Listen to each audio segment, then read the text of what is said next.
नमस्कार दोस्तों, आप सभी का बहुत बहुत स्वागत है मेरे चैनल ग्रीन बास्केट में। आज हम बात करेंगे वर्मी कंपोस्ट से रिलेटेड। वर्मी कंपोस्ट हमें क्यों यूज़ करनी चाहिए और वो केमिकल फर्टिलाइज़र से बेहतर क्यों है। वीडियो शुरू करने से पहले आप ज़रूर मेरी वीडियो को लाइक करें, सब्सक्राइब करें हमारे चैनल को, शेयर करें हमारे वीडियोज़, कमेंट सेक्शन में अपने सजेशंस हमें ज़रूर दें। आपको क्या अच्छा लगता है, आप किस टॉपिक के बारे में बात करना चाहेंगे, ऑर्गेनिक फार्मिंग से रिलेटेड या वर्मी कंपोस्ट से रिलेटेड। तो पहले हम थोड़ा हिस्ट्री में इसकी जाते हैं कि कहाँ से ये परेशानी शुरू हुई कि हमारी मिट्टी की जो उपजाऊ क्षमता थी वो और ख़राब होती चली गई। सन 1966 में ग्रीन रेवोल्यूशन आया था। ग्रीन रेवोल्यूशन ये था कि कई तरीके की hybrid varieties, GMO, chemical fertiliser का यूसेज जो था वो बहुत ज़्यादा बढ़ा दिया गया था, क्योंकि हमारे देश में काफ़ी ज़्यादा उस टाइम पे भुखमरी फैल रही थी और जिस तरीके से पॉपुलेशन बढ़ रही थी उस तरीके से हमारी क्षमता इतनी नहीं थी फसल पैदा करने की। तो ग्रीन रेवोल्यूशन आया, उसके बाद में हमारी ये परेशानी बिल्कुल ही ख़त्म हो गई कि भूखमरी जैसी कोई दिक्कत नहीं आई। लेकिन उसके साथ साथ क्या हुआ, जब ये सब चीज़ें यूज़ होने लगी, chemical pesticide, fertiliser, urea, DAP, जिसमें भरपूर मात्रा में खूब ज़्यादा केमिकल यूज़ करने लग गए लोग। किसान लोग ने जब ये काफ़ी ज़्यादा यूज़ करा तो उन्होंने एक चीज़ का ध्यान नहीं दिया, जो कि था कि मिट्टी की जो उसमें हेल्थ है उसको कैसे हम अच्छा बनाए रख सकें।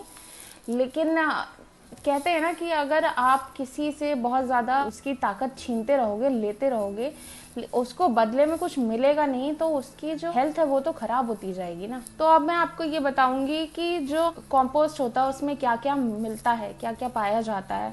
उसमें कई तरीके के हार्मोन्स होते हैं, वाइटामिन्स होती हैं, अमीनो एसिड होता है, ऑक्सीटोसिन्स होता है, फंजाई होती है, एक्टिनोमाइसाइड्स होते हैं, जो कि नाइट्रोजन फिक्सेशन का काम करते हैं हमारी सब्जियों में, हमारी क्रॉप्स में।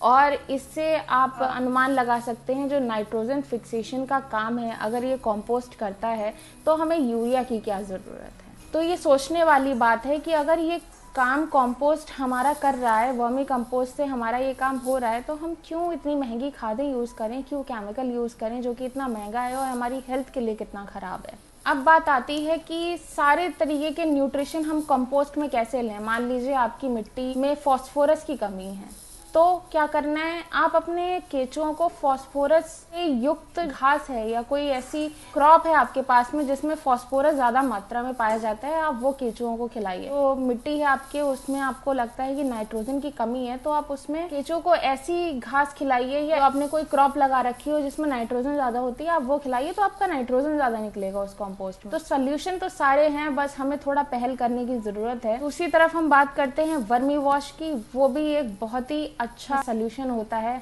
अपनी सब्जियों में यूज़ करने के लिए, जो कि बिल्कुल जैविक होता है।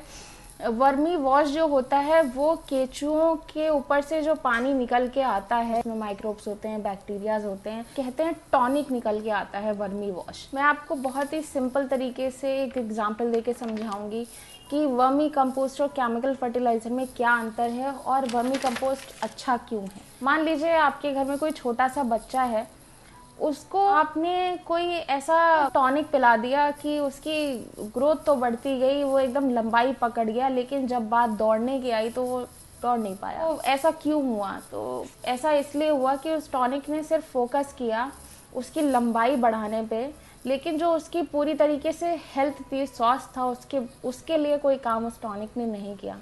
वो काम कौन करता है? वो काम करता है जब हम अच्छा खाना खाते हैं जो हमारे शरीर में लगता है, जो हम फल खाते हैं, फ्रूट खाते हैं, उसमें जो वाइटामिन्स होते हैं, मिनरल्स होते हैं, प्रोटीन होती है, ये सब जब हमें मिलता है तो हमारे शरीर में ताकत आती है। सेम ही वर्मी कंपोस्ट के साथ में है, जो हमारी फसल को अच्छा खाना एक तरीके से होता है वर्मी कंपोस्ट, कि जब आप वर्मी कंपोस्ट अपने पौधों को देंगे तो वो पूरी तरीके से पौधे की हेल्थ को अच्छे से देखता है और ध्यान में रखता है कि हाँ, इस पौधे की ग्रोथ अच्छी होनी चाहिए। वहीं केमिकल फर्टिलाइज़र जो होता है वो फसल को बढ़ाने में मदद करता है।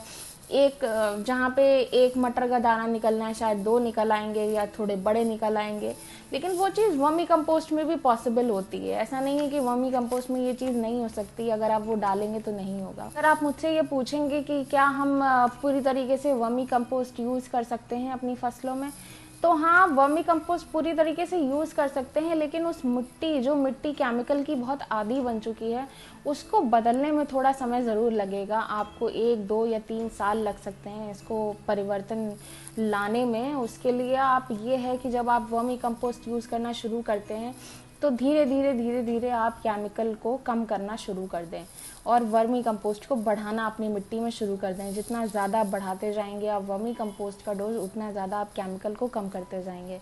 और 2-3 साल में आप खुद ये फ़र्क देखेंगे कि एक टाइम आएगा कि आप को सामने दिखेगा कि भुरभुरी मिट्टी हो रही है, मिट्टी में पानी भी अच्छे से रह रहा है।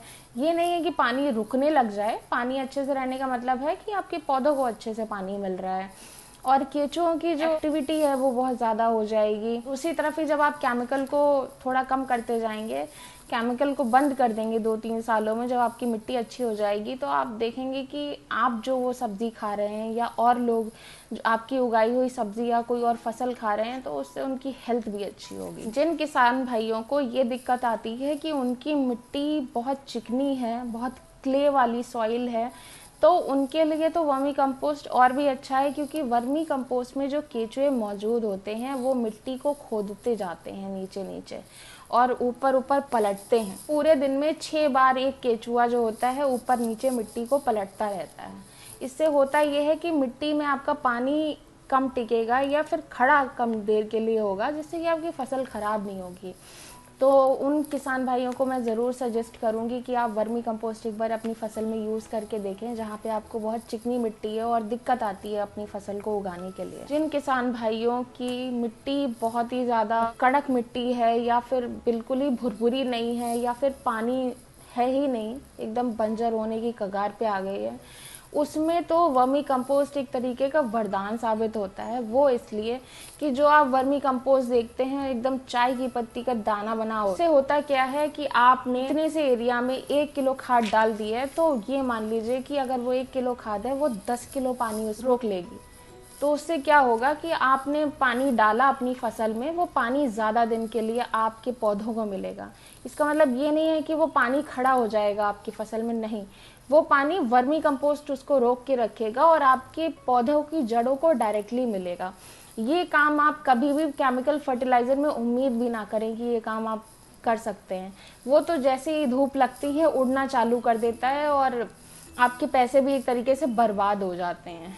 तो मैं बिल्कुल सजेस्ट करूँगी कि आप वर्मी कंपोस्ट को एक बार यूज़ करके ज़रूर देखें। वर्मी कंपोस्ट के अन्य भी फ़ायदे हैं, जैसे कि उसमें कम डिजीज़ लगती है, आपकी बीमारियां कम लगती हैं, कीड़े कम लगते हैं, गतिविधि ज़्यादा बढ़ जाती है माइक्रोब्स की, बैक्टीरियाज बहुत अच्छे आपकी मिट्टी में आने लगते हैं, चिड़ियाएँ आने लगती हैं, मधुमक्खियाँ आती हैं, जिससे कि पॉलिनेशन बढ़ता है। पॉलिनेशन हमारी फसल के लिए बहुत ज़रूरी होता है, क्रॉस पॉलिनेशन जिसको हम बोलते हैं। जितना अच्छा पॉलिनेशन होगा उतनी अच्छी आपकी फसल की उपज भी रहेगी, 1 कुंटल से तो बढ़ेगी, ज़रूर बढ़ेगी। तो आज की वीडियो को हम यहीं पर समाप्त करते हैं। आपकी कोई भी क्वेश्चन है, क्वेरी है, तो आप ज़रूर कमेंट सेक्शन में लिख सकते हैं।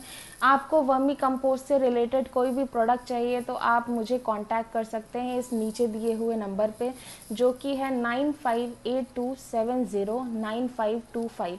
आप इस नंबर पे व्हाट्सएप भी कर सकते हैं या हमें डायरेक्टली कॉल कर सकते हैं। आपको हम वर्मी कंपोस्ट प्रोवाइड कर सकते हैं, केचुए प्रोवाइड कर सकते हैं। आपको ऑर्गेनिक खेती से रिलेटेड कोई भी समस्या है तो हम कोशिश कर सकते हैं कि उसका समाधान निकाल के आपको ज़रूर दें। अगली वीडियो के लिए हमसे जुड़े रहिए। मैं और भी इन टॉपिक्स पे रिलेटेड आपके लिए वीडियोस लेती आऊँगी आगे भी। तो ज़रूर लाइक करिएगा इस वीडियो को, शेयर करिएगा अपने दोस्तों के साथ, किसान भाइयों के साथ में, कमेंट करिए अपने सजेशंस जो भी हैं और हमारे चैनल को ज़रूर सब्सक्राइब करिएगा। तब तक के लिए बहुत बहुत धन्यवाद।